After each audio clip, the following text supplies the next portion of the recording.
Welcome to the Sutherland Report. Thank you so much for joining me once again. And I am excited because I have a dear friend of mine, who will be joining us in a couple of seconds. I will bring on Carl Teichrib. I've managed to pin him down. He has been one of the busiest people that I know since the beginning of the year. And we are going to discuss where he has just come from, what he has been investigating, and how he feels after recovering from another very, very interesting experience. Carl, fantastic to see you, my dear friend. The last time I saw you was at the Parliament of World Religions in Chicago, where we had an absolute blast, and I then learnt a heck of a lot. And I'm very grateful for you inviting me. So how are you, my friend? I'm tired, but I'm okay. I'm doing well. I've been on the road. I think this is day 11 of being on the road. So I'm in a hotel room right now, and just another marathon run, right? That's how it goes.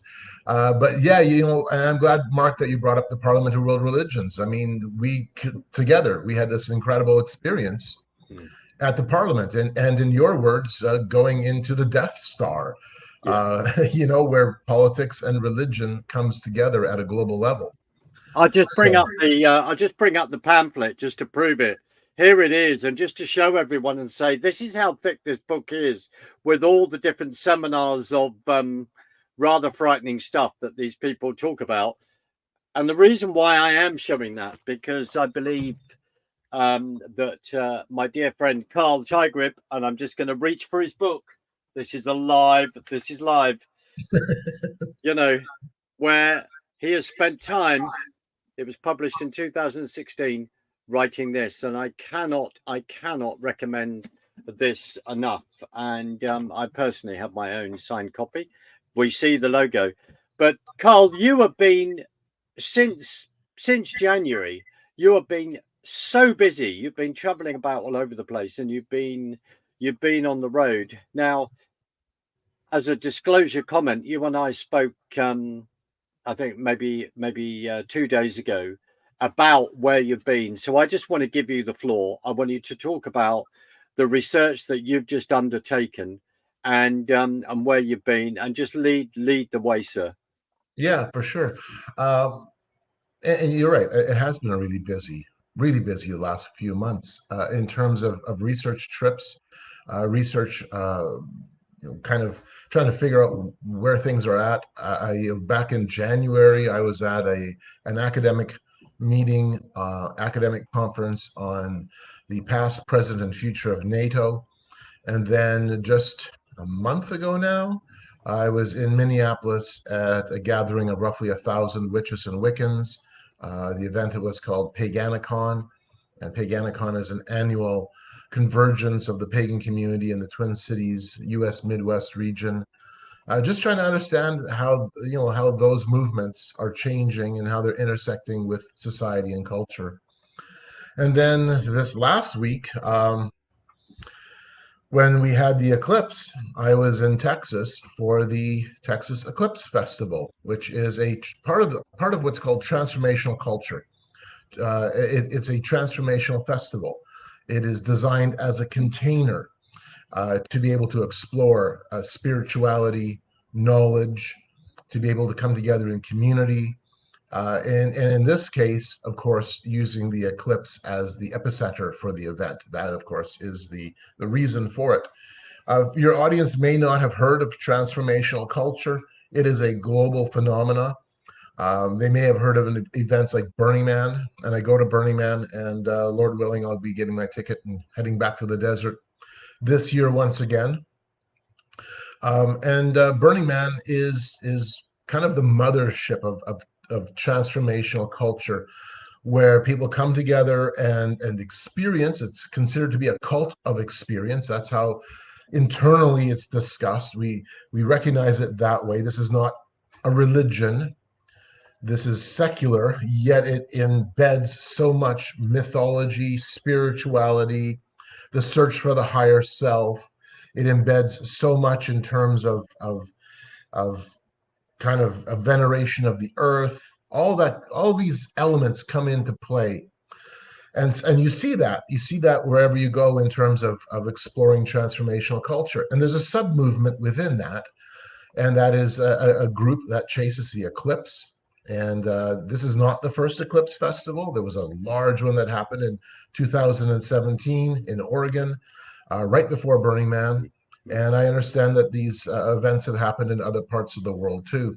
So people will travel, and I talk to people. I talked to people this last weekend who have traveled around the world chasing the eclipse, coming together as a community, engaging in ceremony, because there is a spiritual component to this. And so it is when I say this, I'm not saying this in a figurative sense. I'm meaning this literally. They're venerating the sun. And so on Monday we had a little bit of a shakeup. We had storms coming with apparently large hail and possible tornadoes, and the organizers and the state officials didn't want to have to deal with a crisis event at the festival. So Monday, all of a sudden, there's 50,000 people at this event. Okay, Mark, this is not small. This is huge. So 50,000 people at this event are told now, you need to leave now. Wow. And it was just like, oh wow, everybody was tearing down tents and pulling camp, and then we had instant gridlock. And I mean instant gridlock, as we have only one road, and it's a single lane road coming in and out, and we're screwed. So we sat there in this gridlock for hours and hours, and ironically, we watched the eclipse because we couldn't move. And so here we are. We're supposed to leave the event, but there's not a snowball's chance that's going to happen. They finally had to open up a back route out of the festival area, and it was held on a private ranch, a large private ranch. And then that kind of took some of the pressure off the flow of the traffic leaving. Nevertheless, I mean, it was a pretty interesting, pretty crazy 4 days. As a transformational event, it incorporates a lot of elements. It incorporates ceremony. It incorporates spirituality, the search for the higher self, the search for meaning and purpose. There are workshops. There were workshops happening all throughout the event. We had a staging area called Texas On Chain, where we had people involved in the cryptocurrency community, in blockchain, coming and talking about where that is shifting, how that tech is changing, and how you can get on board with certain projects, which was really cool because you're able to now get kind of a bit of an inside view of some of the challenges that even, let's say, developers face. And then we had a space stage. The space stage had ceremonies and musical performances. There was an awards ceremony, and we had a lot of people coming from the private space industry because this is Texas, and of course, it's Elon Musk's territory. It's the Space Coast, and so we had a number of people involved from that, from SpaceX, private entrepreneurs, people involved in the media side of SpaceX, and people who have been in space, people who have paid whopping amounts of money to take the first bus trip around the moon. That is in the works. There is a space tourist industry that is burgeoning, and it is serious. They very likely will be able to actually have this in motion in the next few years coming up, as people will be taking almost like a bus. It's a rocket ship. Here you go, 100 people fit in this great big huge ship and blast off and go around the moon, land, and yeah, you can say I've been to space. And people pre-purchased these packages, and so we had people. In fact, I'm not sure if it's an organization or if it's a kind of like a community. It's called Dear Moon, as in, Dear John or whatever, Dear Moon. And so a lot of people from Dear Moon were there talking about just how quickly the technology is coming together to make this happen. We had a consciousness stage where we had the leading lights of the psychedelic community, like people like Rick Doblin from MAPS, and legal experts, visionary speakers talking to us about the state of affairs globally regarding psychedelics. We had one of the main attorneys who helped to open up psychedelic legalization in Oregon, California, now working with other states to bring psychedelics legally online in different parts of the US, working both with the medical community and with the political community, because as it was explained to us, it is coming through the medical side first. That is the legitimizing of it. That's the justification of bringing psychedelics on board, but it's not meant to stay there. In fact, they're very open about that. Very open about the fact. Yes. Carl, sorry, and we Yes. are, when you're talking about psychedelics, let's just clarify this. We're talking drugs, aren't we? We're talking. Yes. We're talking LSD, psilocybin, DMT, ketamine, this type of thing. Yeah. Wow. And of course, you and I, we were at the workshop at the Parliament of World Religions with Richard Rohr, the Christian mystic, along with other seminary professors, talking about how they're bringing psychedelics into the Christian community, putting it through, basically trying to bring it into seminaries, bringing it into chaplaincy services, and adding this on as a component of spirituality. And then, well, I won't forget. I have to say, sorry, I won't forget that seminar, and you know that I won't forget that seminar because I just walked out and just went struth, And the other thing is basically saying that if this man was in front of my children and they were younger, he wouldn't be standing up. I mean, this is outrageous. This is outrageous. So I remember you were fuming coming out of there. You were like, yeah, I was. I know. I remember we were looking at each other when it was done, and you were just like, you were just written all over you. And I don't apologize for that reaction. No, don't.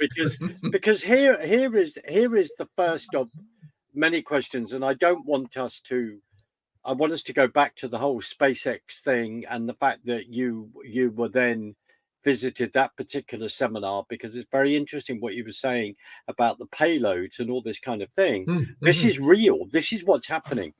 Carl, right. I'm not being sarcastic in saying this. You were there with another colleague, which is fantastic. But this is in Texas, which I know very well. So, where are other Christians at this event praying, doing research? I mean, we've got to raise this, because at the Parliament of World Religions, it's not about us patting ourselves on the shoulder going, oh, wasn't this fantastic? There were 11 of us there, and we were, and those people I'm very honored to call friends now. We were there, had an incredible experience, but that's 11 people, and America's got a population of legally of 320 million. Where was the church at this event? Sleeping. Right. Sleeping, having a big snooze. Right. That's what the church has been doing. I mean, we're really good at sleeping at this point. Let me back it up a bit. We're really good at being online. No, we're not even really good at that. That's what we spend our time with. We spend our time being jerks online. That's what we do. Wow. Could you? Right. Could we? And I'm actually serious about that. Yeah. It ticks me off. I know it does. And I'm not just saying this because you are a dear friend and I'm honored to know you, but I just feel that, and I'll just put it out there, you've been doing this for 35 years. You're looking very good for your age, I have to say. But you've been doing this for 35 years, even though you might feel I'm absolutely shattered, but you are. And I do feel that you are our principal researcher at this. I mean, when you were at the beginning, when you just said, I've just been to a NATO meeting talking about, the future, the history of NATO, where's it going? And then look at what is in the news right now. Because if Donald Trump, for argument's sake, comes back as president, we know that he said about a number of things about NATO. There may be 35 members, but only 18 of them are financially contributing. And this is the whole point that he's been making. But not but putting that aside, it's about the fact that you will go there where other Christians won't go. And I Yes. know that when I went to the Parliament of World Religions, it changed my life. And the reason why it changed my life is because I met, it was NGO meeting the occult, meeting stop oil nutbags, right? It really was. And I just say this anecdote, and then I want to hand back to you with where you've been. Remember when we were sitting in a seminar, just illustrate something to the audience. We were sitting in a seminar, and these people, we were opposite Al Gore's daughter, Karine, where she's going on about, I think you were there, unless I Yeah, was I was with there. you. You were there. Of course you Yep. were, because of what I was going to say. And there she was going, well, my seminary or whatever, we're defunded from oil.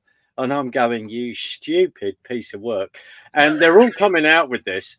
And then you turn around and tap me on the shoulder, because this woman came in to Yep. speak to the person who was chairing the seminar.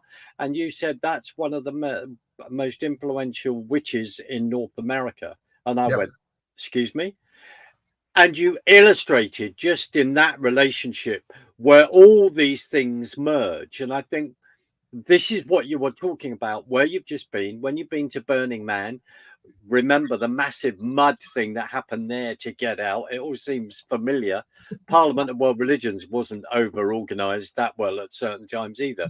Nope. However, so going back, and I am so grateful that you do go, even though when you go, when others go to these events, it seems as though people are very critical of us, of what's going on. Because do you think that this is an exaggerating statement in saying that by going to the event that you've just been, you are looking at the people that are building the beast system, whether they know that they are building it or not? What are your comments?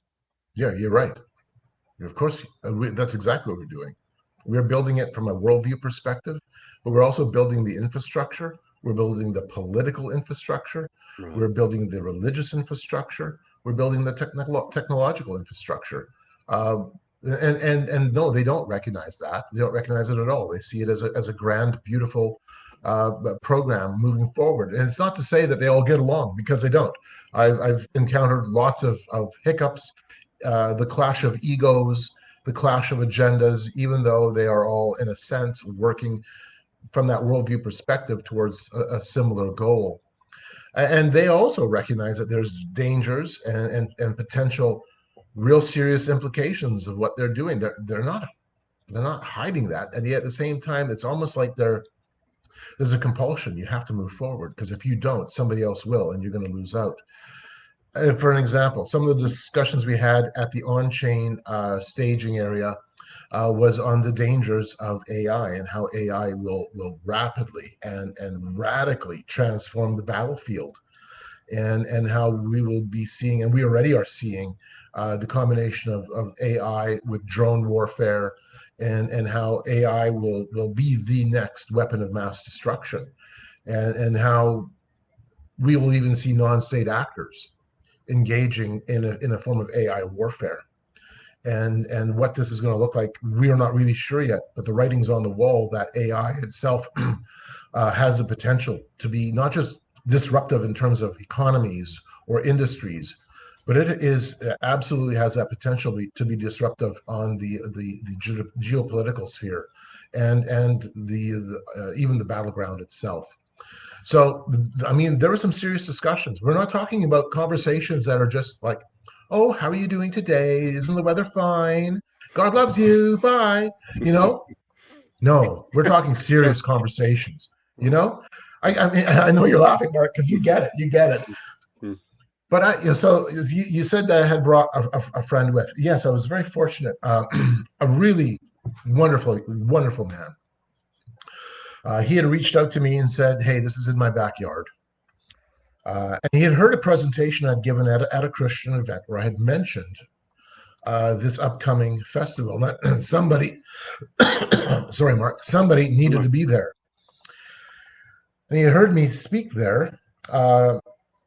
And so he reached out and he said, "Can I join you?" I said, "Sure. I don't know who you are, but sure, I'm going to take a risk. Let's do this." Because he seemed genuine. And if you're willing to go and put yourself out like that, I'm going to take you seriously. Yeah. And we're going to have some conversations about just how serious this really is. And he came. Now, he has been around the world. He's traveled the world. He's worked with a major missions organization, a global missions organization. He has worked in risk management. He's no slouch. The guy knows his stuff. He's been involved in the past in the military. He's a brilliant, brilliant man. Very analytical, which was excellent. You need to have that kind of mindset going in. You have to be able to be analytical, yet at the same time be willing to have empathy, be willing to have compassion. You're not going in to judge in terms of where, how do I say this, condemning. We're condemned already. We're condemned absolutely already. And Christ makes that very, very clear. In fact, we all know John 3:16, but we forget John 3:17, which is when Christ is saying, I didn't come to condemn the world, but to save it, because the world's already condemned. So you have to go in with those kinds of attitudes, those kinds of approaches, that you're talking with people who have lives, who have pain, who are looking for healing, who are looking for something, who are trying to find themselves. It can be a deeply emotional place. And so he came with me, and I give him credit. He called me up. We had a conversation. He says, I'm going to try to get my church on board. I'm going to try to get local churches on board. And he said, can you give me some suggestions as to what our church can do? And so I offered him like 4 or 5 different suggestions, everything from, hey, get on the side of the highway, hand out bottles of water, hand out food, get involved, look for people broken down on the road, look for stragglers. Because at Burning Man, we have people doing that. Like my friend Bob Worley last year was doing exactly that and has done that in the past. We have people both inside and outside. So do things like this. And there's other opportunities, lots and lots of opportunities. In other words, get your hands dirty. Get out there. Quit sitting on your hands. So he brought that to his church, and he brought it to, I believe, a couple of other churches. And the response was, no, not interested.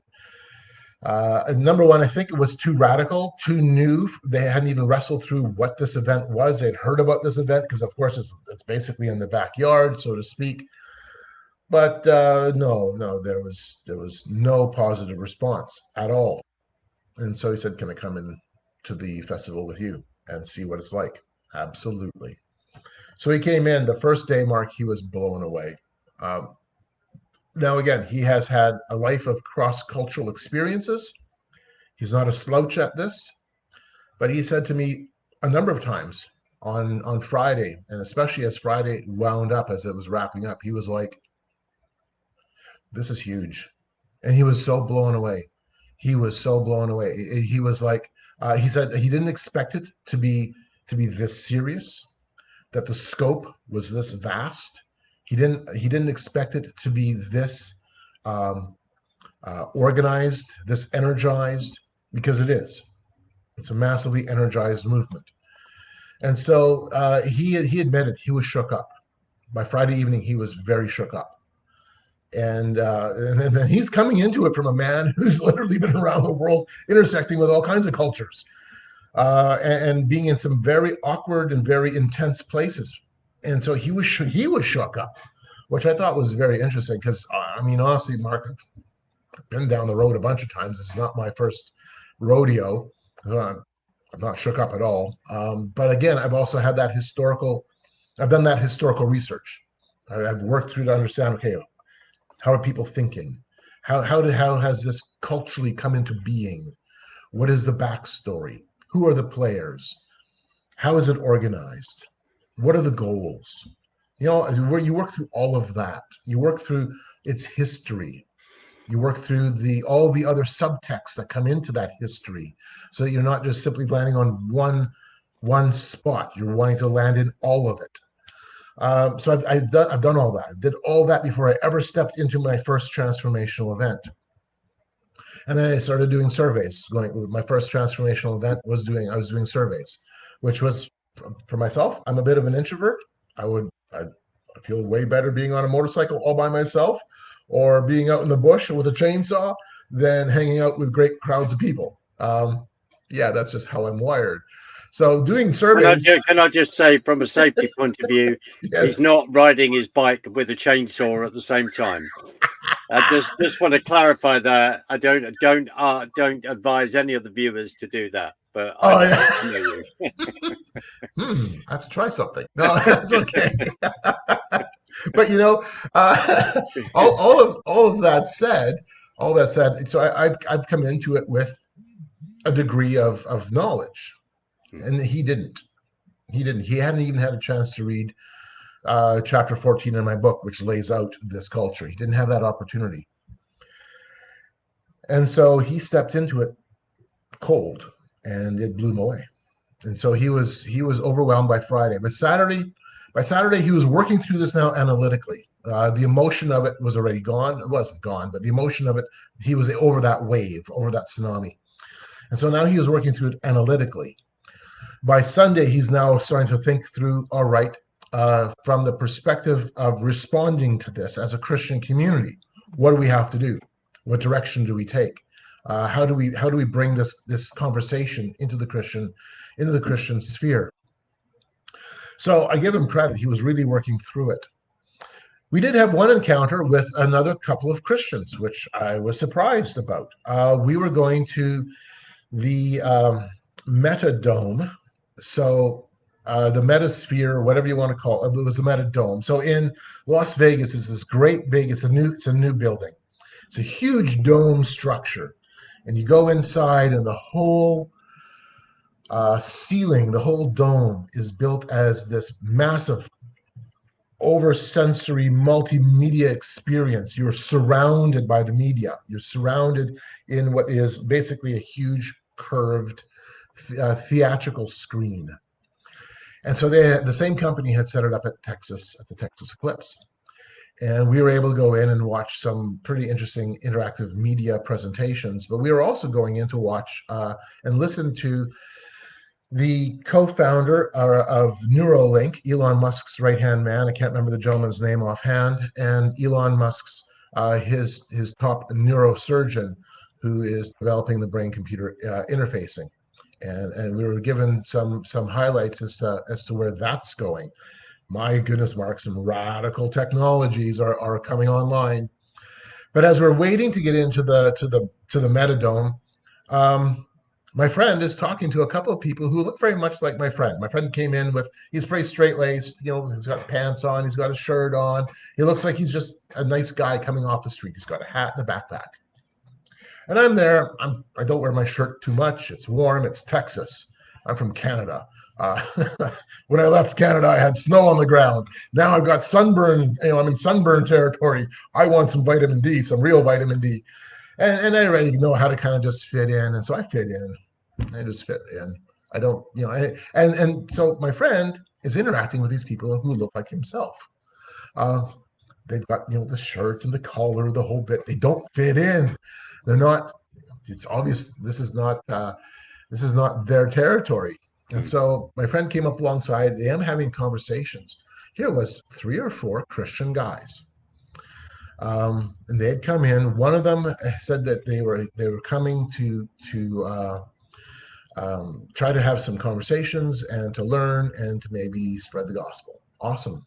That's cool. I hope they had good conversations, and I hope the conversations that they had carried a certain degree of empathy and a certain degree of compassion. One of the big concerns that we have when we intersect with the Burning Man culture and some of these adjacent sub-movements, and my friend Bob Worley had made this very clear, he's my partner at Burning Man, we don't want Christians showing up with bullhorns and picket signs and demonstrating and reinforcing the negative stereotype that they already have of Christianity. We want to come as humans to humans. That's what we want to be. That's really what we want to be. So we're hoping that that's likewise the case here. What was interesting, though, was one of the people actually was friends with the neuroscientist from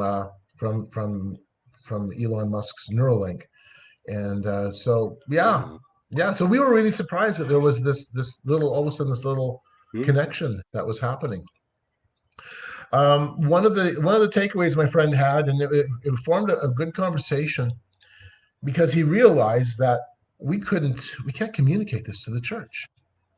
And we can't communicate it to the church because the church is incapable of understanding what's taking place. We can't communicate it because the church is intellectually already that far behind the eight ball. And I say this seriously. Um, I'm not even sure how to wrestle with this yet, but it's true. If I would have dragged in the majority of people I know, wonderful people, by the way, I'm going to include people from, my own personal sphere, wonderful people, dear people, smart people, and say, listen to these conversations. Listen to the serious nature of these conversations, the technical aspect of these conversations. Are we as a church ready to engage? No, we don't even know what they're talking about. We don't understand the history. We have devoided ourselves of context. All we know how to do is throw memes at each other and engage in inter-Christian meme wars. Right. And that's what we do. I mean, I've had some good conversations now with a number of people in the apologetics community who's saying, you know what the apologetics community has become? YouTube kingdom building. We don't actually get out. We don't actually engage. We don't get on the streets. Now, I'm not saying that of everybody, but in a generalization. Isn't that interesting? Isn't that interesting? Because YouTube kingdom building, and you're just talking about being at an event where technocracy is front and center. Yes. I'll just throw this out to you. Is a way of helping us to explain this. A few years ago, you and I were at a conference in California, 2019, and another friend of ours, David Heavener, was talking about Hollywood and talking about the sort of basis of that, and then talking about the fact that you've got Facebook, you've got other technologies that have got their headquarters there, Meta or whatever. The point I'm saying is that is what people know. They know the sort of end user, so to speak. They go, oh, I've got Facebook, I've got WhatsApp and all that. What they don't realize is and Apple or whatever, what those companies are then doing potentially way ahead of us. I mean, you and I would agree, like with other people that we know, they'd say that when they tell you they've got this technology, in fact, is 100 years in advance, it's so to speak. It's so far in advance. I wonder if and this is such an important conversation, because you and I have had criticism because of the events that we've attended. People go, why do you go there? Well, Hosea 4 verse 6 says, my people are destroyed through lack of knowledge. So Neuralink is coming on to say, and you can describe the operation that was talked about, to say, right, well, if you can't walk properly, if you've got this limb, we can put this, and I'm not a doctor, I'm just going to say a very blanket statement. We'll put this Neuralink in, sort out all the nerves, and you'll be able to walk again and all this kind of thing. Or, in other words, what you're saying is, are we seriously thinking through the ramifications of this? And are you then saying that, without putting words in your mouth, that the church is not in an intellectual corner to actually handle any of this? I agree. Right. Absolutely. Regarding the medical side, we were given a number of examples, incredible examples, and I think it's awesome. I think the medical side, that there is a real use case for some of this technology. That's very evident with what we were seeing. And you do want people to have their mobility restored, or their ability to work, and their ability to live, to function. You want that restoration. And so there is a medical application for brain computer interfacing, for some of the advanced neurological scientists that are coming on board. At the same time, there's a double-edged sword to this, and then they themselves are acknowledging that look, we're walking into dangerous territory. That's what's interesting, Mark, about But when you engage in these kinds of events and you're hearing it from the people who are involved, Mm. they are working through the ramifications. They acknowledge often we don't know where this is going to land us. And they're oftentimes doing it with an underlying worldview that you don't even realize. There's a cosmic worldview, a universalist worldview in so much of this, especially the space industry, especially Space X and Elon Musk.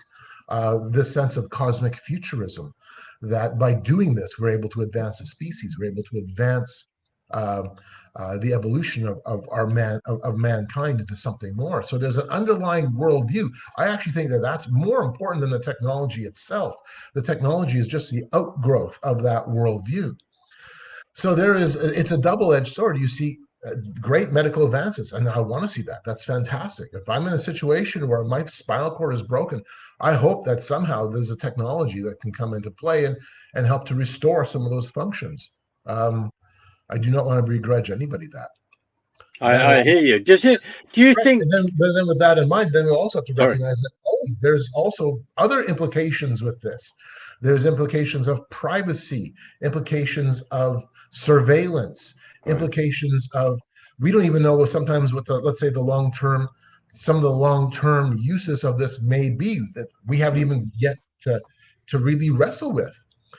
So there's all of this in play at the same time. And that's what makes this so interesting. This is not sometimes as black and white. The Christian community wants things black and white. We want to say, that's the devil. He's right there. When you can go, hold on. There is number one, in terms of my sin nature, I don't need the devil on my shoulder to tell me what to do. I do bad things already as it is. And if I don't do it, it's already in my head and it's in my heart. Nevertheless, we for the most part, as Christians, we have really done ourselves a disservice by broad brushing and not being able to work through the nuances. And I'm just saying this in general. Obviously, not everybody, but I've run into so much of this, even with some of my online back and forths. It's just like, and I don't respond to most stuff online. I just can't. I don't have the time. Yeah. But it's like, okay, this is more nuanced. There's more at play than you realize. What is important, what is missed so often, so often, is we don't even see what the worldview is behind it. We immediately jump to some conclusion, or we'll hyper sensationalize it in some respect, saying, "Oh yeah, this is automatically satanic." Sorry, let's quit. Let's actually look at it for what it is. Yes, there are worldviews. Let us examine those worldviews. Are those worldviews anti-biblical? Yes. No surprise. Why are we surprised by this, Mark? Honestly, the whole world literally is engaged in an anti-biblical worldview. We have since Genesis chapter 3. My own heart is there too, if we're honest about it. So, does it? I was going to. Sorry to. Yeah. Anyways, I'm ranting. No. Sorry to interrupt because I'm trying to give some pointers here. Do you think? So you were saying about what they are wrestling with. So it must be, if we go back to the Manhattan Project and creating the atom bomb, what have we learned from then in regard to these things that we're wrestling with? So maybe that's a helpful pointer. Right. And also thinking of at the end of the Second World War, we've got Operation Paperclip, we've got all these Nazi scientists that went into America under that project, under Dulles, etc. And of course, some of them went into Russia, etc.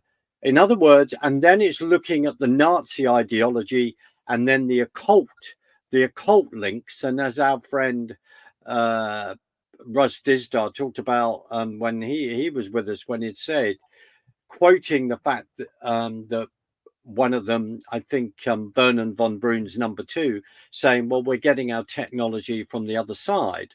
So in other words, people will stay at that point and go, yes, but will then not engage to find out what the motivation is of these people, draw alongside them, and then have personal relationships with them, which then gives us an opportunity to tell them about Christ. I'll just be quiet and say that the couple of guys that you met, the fact that one of them knows one of Elon Musk's top people in regard to the Neuralink, to me, that's a huge thing, which talks about our faith being relational.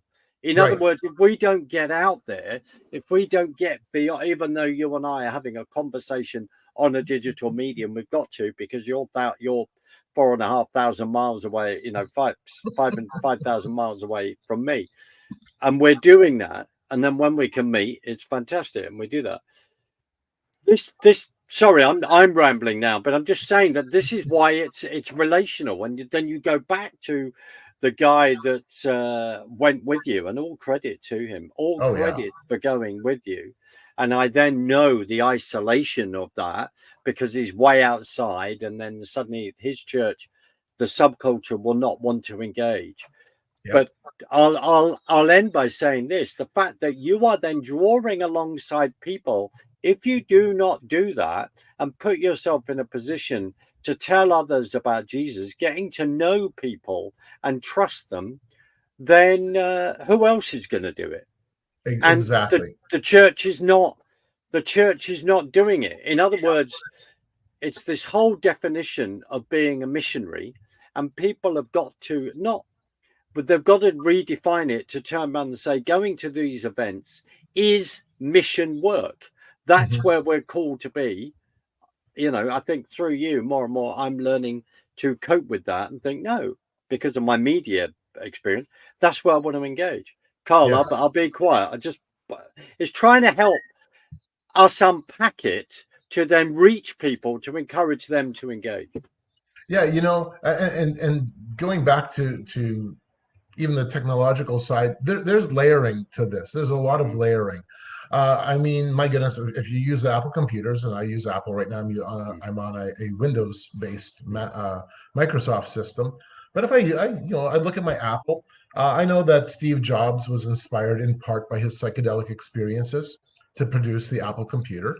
There is this overlapping of the spirituality with the technical, between the worldview and the actual end use. There's all kinds of layerings and interactions with this.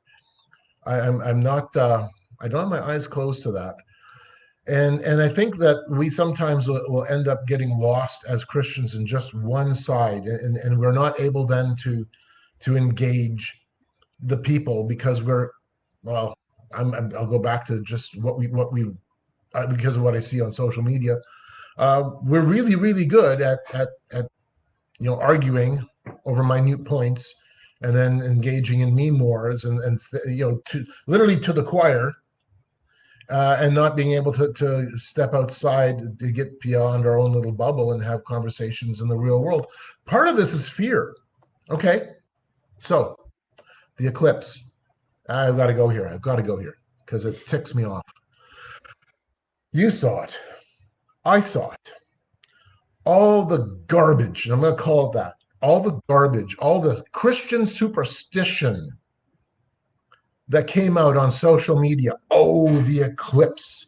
It's going to intersect with the eclipse from 2017. This is going to open a portal up. This is the rapture is going to happen now. This is a mark of God's judgment. This is, and just went on and on. Demons are being unlocked by this event, and just all kinds of stuff. And I'm going, we've had eclipses all around the world. We've had eclipses crisscross all over the world.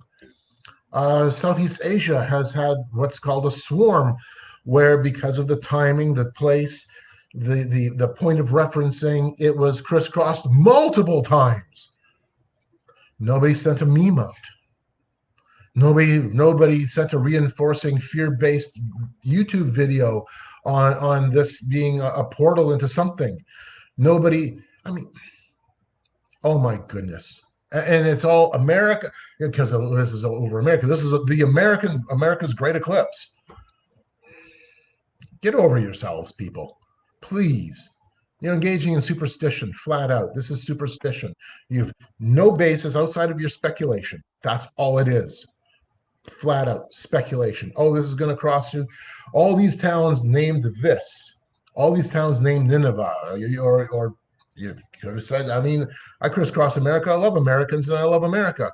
But there's a limitation to the names of American towns. It seems every town, or pardon me, every state has a town named Springfield, or a town named Nineveh, or a town named Independence.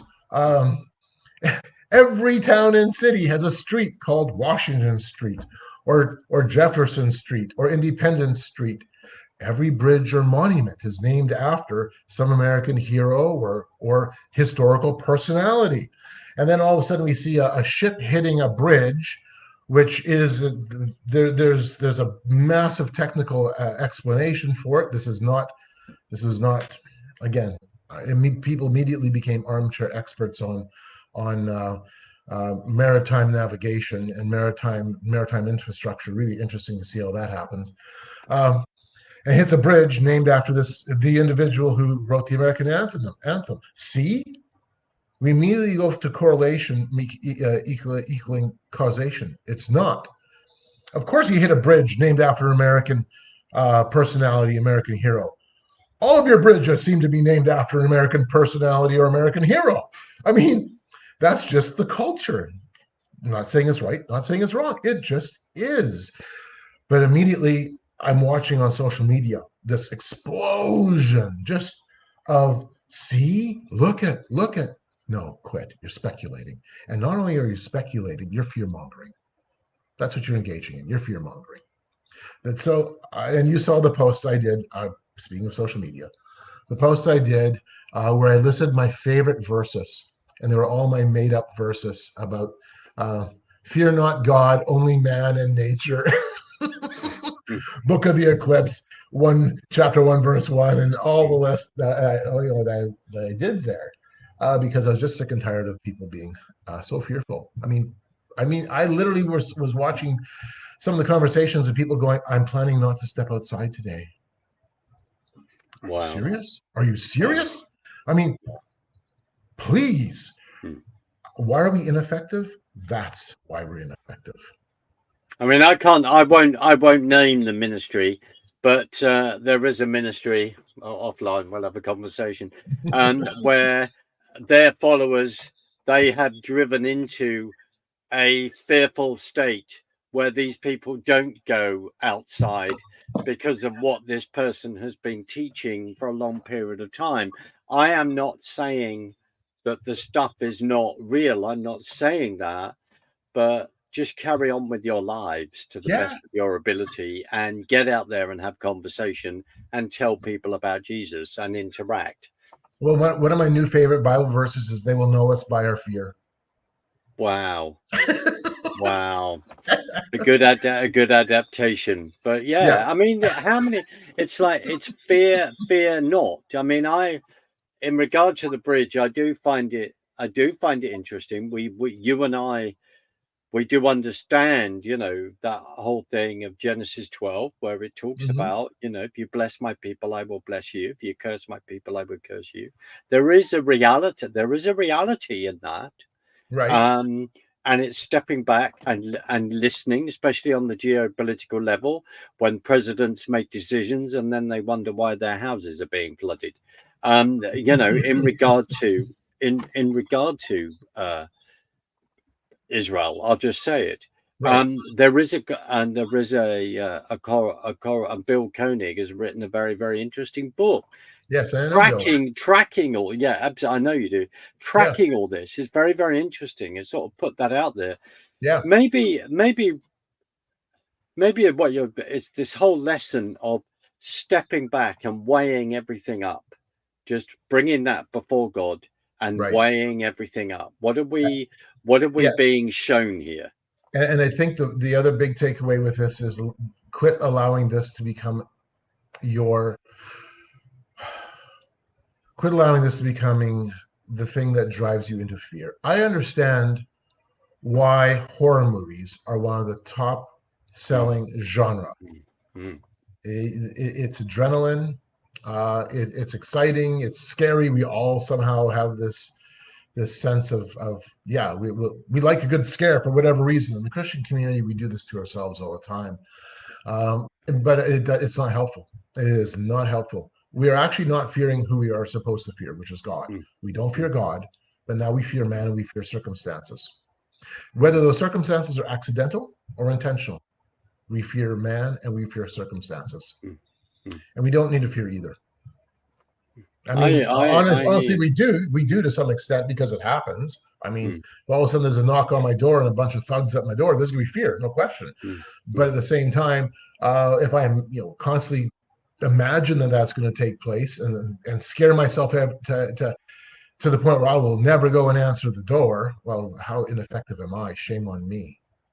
Well, having known you, for argument's sake, you could say that in Canada, if you had so much fear, then you wouldn't be driving down the road and a moose wouldn't come and hit you, which I know has happened, or a bear wouldn't suddenly, come on your property, which I know what's happened. And I discussion, because I think it's that whole thing of maybe urbanization, and then suddenly we're in a rural community. I am, you are. We've got to think about these things in a slightly different way. It's a bit like, I used to go paragliding quite a lot. I stopped because I just thought I'm self-employed.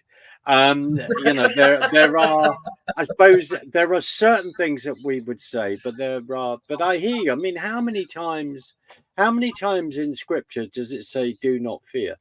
Right. Well, I mean, we see examples in Scripture over and over again of the problem of fearing man, and the problem of not fearing God.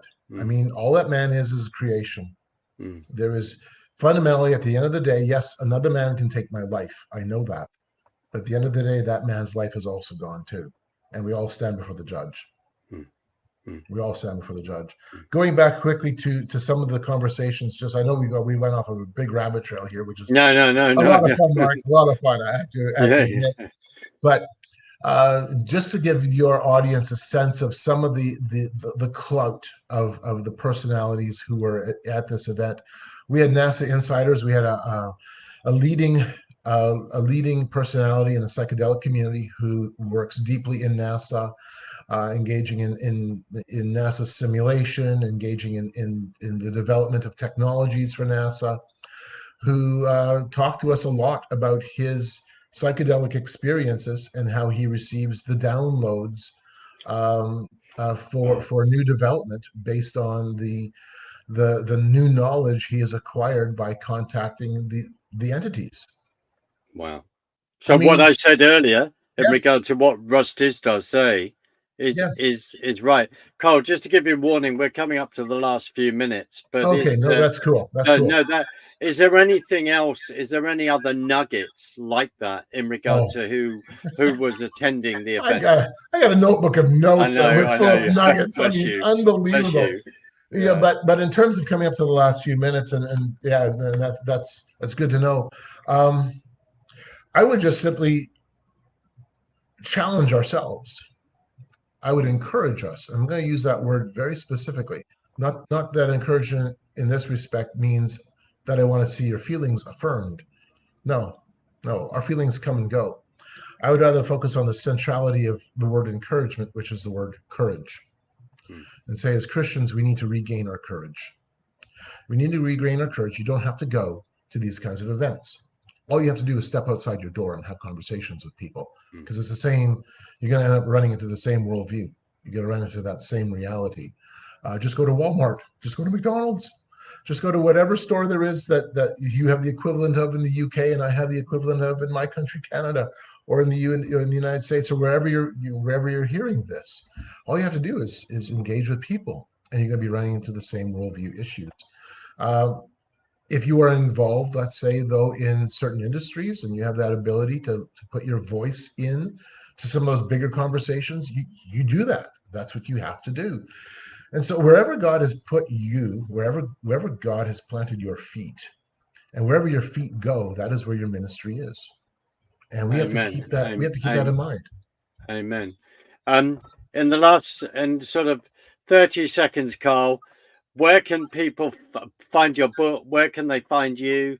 Where can they follow your work? You can find my book on my website, gameofgods.ca. I also ran an online publication for a number of years called Forcing Change. You can go to forcingchange.org and go through the archives. That's all available for free at forcingchange.org. You can order my book on Amazon, of course, and you can find me on Twitter and on Facebook. Brilliant. Carl, when I sign off, please stay on the other side so I can just quickly catch up and say goodbye. But Carl, I just want to thank you very much for joining us, and basically giving me an exclusive, as this is the first sort of public discussion before you go off and do a lecture and a few hours at the event that you are about where you've been. I just want to thank you for going there. Thank you for your friendship, my brother. It means a lot. And thank you for the fact that we can have these discussions, and just ask everyone to click subscribe. Please follow Carl's work. Get his book. I can highly recommend it. No, I haven't fully finished reading it, but I dip in and out. And that is the key thing, because it is a textbook. And that is why it's important. And I do sense that more and more that going to these events, finding out what's going on, informing. I do want to encourage you to say, as you're finding out, that people are waking up to this. We are having to push those doors open. So thank you again for joining me on the Sutherland Report, and I'm going to play us out. See you next time.